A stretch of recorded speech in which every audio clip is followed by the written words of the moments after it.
I just had a baby and decided I wanted to make a travel themed mobile for the nursery based off of places I have traveled to myself, and today's little pendant is for the Netherlands.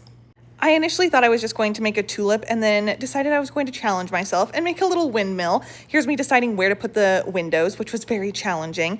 Not as challenging as untangling my yarn though, because my little sewing stash is a mess.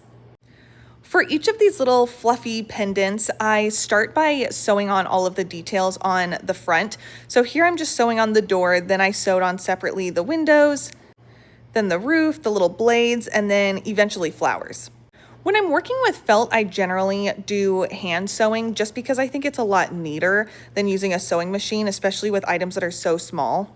But just because it's neater does not mean that it's perfect. And every time I complain to my mom that something isn't perfect, she's like, well, it looks homemade, so it's okay. And as you can see, there is no method to my madness. I just kind of switch between stitches, whatever works for the item that I'm stitching on.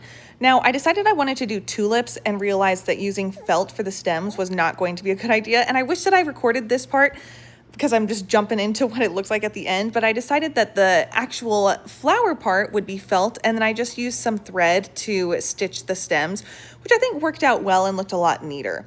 So then I decided that I was going to put the blades kind of oversized and just attach the part that touches the windmill and then just leave the rest kind of loose and floating around, which again, I think worked out really well.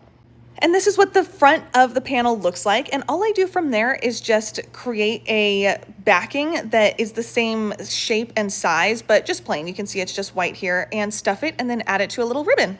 Follow to see the other ones.